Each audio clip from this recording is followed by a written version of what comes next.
कांता जी की दो बहुएं थी, रीना और मीना। रीना जो कि बहुत ही स्लिम और फिट थी, वहीं मीना शरीर से मोटी थी। एक दिन, माँ, रीना, मीना भाभी, केशव भैया, छोटी, कहाँ हो सब? क्या हुआ भैया, ऐसे क्यों सबको बुला रहे हो? कोई बात है क्या? हाँ बेटा, क्या हुआ? कुछ नहीं माँ, मैंने सबके लिए मूवी की टिकट बुक की है। मैं चाहता हूँ कि आज हम सब साथ में मूवी देखने के लिए जाएं। क्या कहती हो रीना? हाँ जी, सही कह रहे हो। अच्छा, तो जल्दी से सभी आधे घंटे में तैयार होके आ जाओ। फिर हम मूवी के लिए जाएंगे और बाहर ही डिनर करेंगे, फिर आइसक्रीम भी खाएंगे। मैं तो मेरी फेवरेट वाली वन पीस पहनूंगी।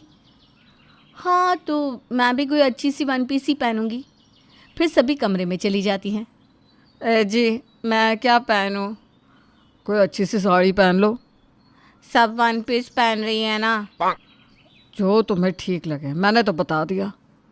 वहीं जब सभी मूवी जाने के लिए तैयार होकर नीचे आते हैं।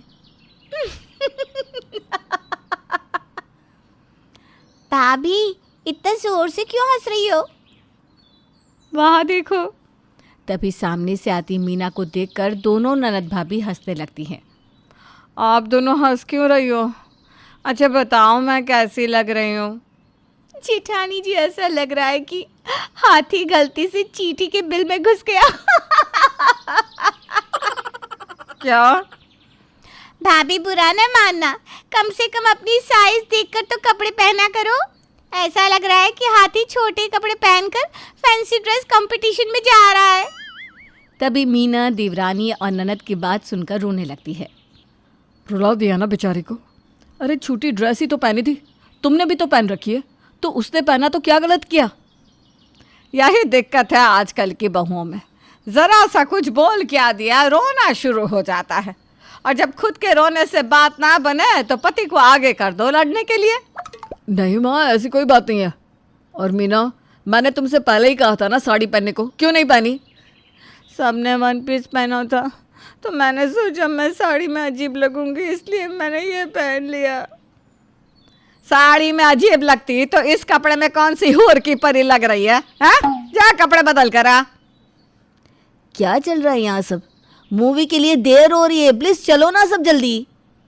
फिर सभी मूवी के लिए जाते हैं, जहाँ खाने के समय जब मीना टेबल पर बैठने जाती है तो बार बार अपनी ड्रेस खींच रही होती है। खींचने से बढ़ नहीं जाएगी तेरी ये छोटी सी ड्रेस। हमने तो पहले ही कहा था कि बदल लो, पर नहीं मानी तो क्या करे। मैं इसमें कंफर्टेबल हूँ, आप अपनी देखो। आप दोनों भी तो बैठकर कब से ड्रेस खींच रही हो ना। दीदी, मुझे तो कुछ मत कहना, और ये फैशन है। वो कृति सेनन की ग्रिल में देखा नहीं था? वो भी कुर्सी पर बैठने के बाद ऐसे ही कपड़े खींचती है, इससे थोड़ा बेचारापन वाला फील आता है। हो गया हो बेचारापन तो खाना ऑर्डर करे, भूख लगी है। सभी खाना खा के घर आ जाते हैं, पर मीना को सास ननद की बातें बहुत चुभ रही थी। जिस तरह से सभी ने उसके कपड़ों के लिए उसे आज सुनाया था, वहीं अगले दिन, ये साड़ी बांधने में कितना समय लगता है, एक काम करती हूँ ड्रेस ही पहन लेती हूँ, वरना अभी माँ जी की चाय के लिए देर हो जाएगी, फिर माँ जी डांटेंगी। फिर मीना एक मिनी सी ड्रेस पहनकर किचन में काम करने चली जाती है। ये मोटी मैम किचन में कौन है? माँ जी, आपने कोई मोटी मैम रखी है क्या काम करने के लिए? अरे नहीं तो। तभी मीना चाय की ट्रे लिए छोटे से कपड़े में वहां आती है। मोटी बहू के छोटे कपड़े। या इसमें कितनी फनी लग रही है। क्या हुआ माँ जी, आप हंस क्यों रही है? ये लीजिए चाय पीजिए।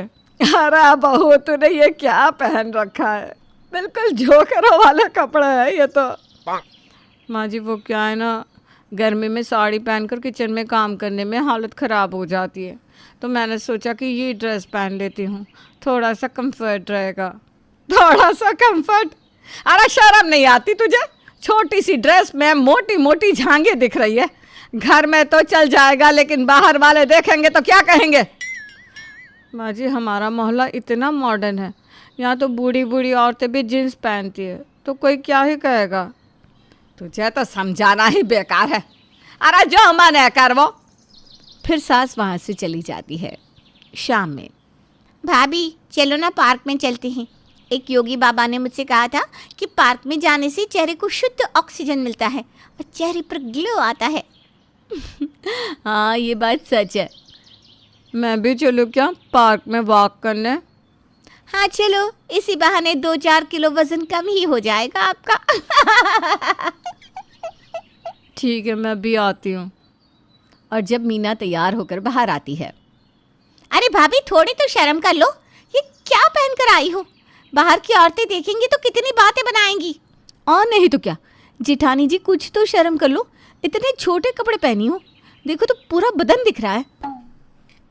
और जब आप दोनों वही कपड़े पहनती हैं तो आपका बदन नहीं दिखता क्या? वैसे भी मुझे छोटे कपड़ों में कंफर्टेबल लगता है तो मैं तो यही पहनूंगी। फिर मीना अपनी ननद और देवरानी के साथ पार्क जाती है, जहाँ दोनों बैठकर आराम कर रही थी तो मीना गार्डन में घूमकर वजन घटा रही थी। अरे वो देखो, ये तो कांता की बड़ी बहू है ना?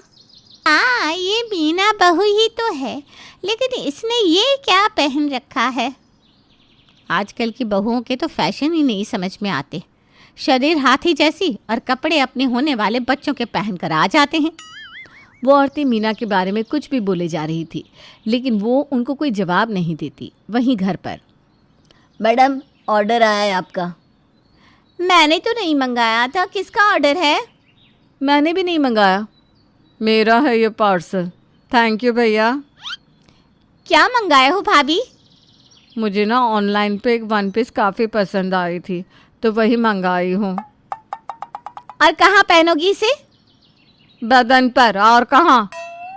वन पीस का साइज और आपका साइज मैच नहीं खा रहा। सही कह रही हो ननद जी। इसी तरह घर के और बाहर के सभी लोग हमेशा मीना के मोटापे का मजाक उड़ाया करते थे। उसे छोटे कपड़े पहनना बहुत पसंद था और वो उसमें काफ़ी कंफर्ट महसूस करती थी, लेकिन लोगों के ताने और बॉडी शेमिंग के कारण वो कभी अपने मन के कपड़े नहीं पहन पाती है। वो जब भी कहीं बाहर जाती तो छोटे कपड़ों में ज़्यादा अच्छा फील करती, लेकिन घर वालों के कारण उसे साड़ी पहनना पड़ता, जिस कारण उसका पूरा समय साड़ी को संभालने में ही बीत जाता। ऐसे ही एक दिन जब बहू अपने सारे कपड़े फोल्ड करके रख रही होती है। बस बहू, बहुत हुआ तेरा ये रोज़ रोज़ का। ये क्या है, सारा दिन छोटे कपड़े पहनकर घूमती है। आज से साड़ी के सिवा तेरे बदन पर ऐसे कपड़े दिखने भी नहीं चाहिए, बता दे रही हूँ। और ननद जी और रीना जो छोटे कपड़े पहनती है उनका क्या? अरे वो कुएं में कूदेगी तो क्या तू भी कूदेगी? नहीं ना, जितना बोला है उतना कर। फिर सास वहाँ से चली जाती है। वहीं मजबूरन मीना को साड़ी पहननी पड़ती है, लेकिन वो साड़ी में बिल्कुल भी कंफर्ट फील नहीं कर रही थी। तभी, रीना बाजार से ये सामान लेते आना। माँ जी मैं थक गई हूँ घर के काम कर करके, जिठानी जी को ही भेज दो ना। वैसे भी चलेगी तो थोड़ी सी चर्बी ही कम हो जाएगी कमर की। हाँ बहू सही कह रही है। मीना बहू, ये ले चिट्ठी, जाकर बाजार से सामान लेकर आ। और हाँ, छोटे कपड़े पहनकर हरगिज घर से बाहर मत जाना। जी माँ जी। फिर मीना साड़ी में बाजार जाती है और आते समय एक हाथ से सामान का झोला पकड़ती है और दूसरे हाथ से साड़ी संभालते हुए चल रही होती है। वहीं साड़ी में बिल्कुल वो कंफर्टेबल नहीं थी, जिस कारण बीच सड़क पर साड़ी में अटक कर गिर जाती है। और तभी पीछे से एक कार आती है, लेकिन उसका एक्सीडेंट होने से बच जाता है। भाभी अब कहीं लगी तो नहीं ना? नहीं देवर जी, साड़ी में फंस कर गिर गई मैं। उस सामान और साड़ी एक साथ संभली नहीं जा रही थी। जिसके बाद सूरज भाभी को कार में बिठाकर घर ले जाता है। क्या माँ, भाभी को ऐसे साड़ी लपेटकर बाजार भेज दिया आपने? पता है आपके कारण आज उनका एक्सीडेंट होते होते बचा। वो साड़ी में अटक कर सड़क पर गिर गई थी, अगर उन्हें कुछ हो जाता तो। ये सुनकर घर वाले सब अचंभित हो जाते हैं। अब बहू मुझे माफ़ कर देना, यह सब मेरी ही गलती है। अब से तुझे जो सही लगे तो वही पहना कर। इस इंसिडेंट के बाद सास और घर वालों को समझ में आ जाता है कि कंफर्ट मैटर करता है। आप समाज की खुशी कितनी भी देख लो, समाज तो कभी खुश नहीं रहेगा। और फाइनली मोटी बहू के छोटे कपड़ों से अब घर वालों को कोई दिक्कत नहीं थी।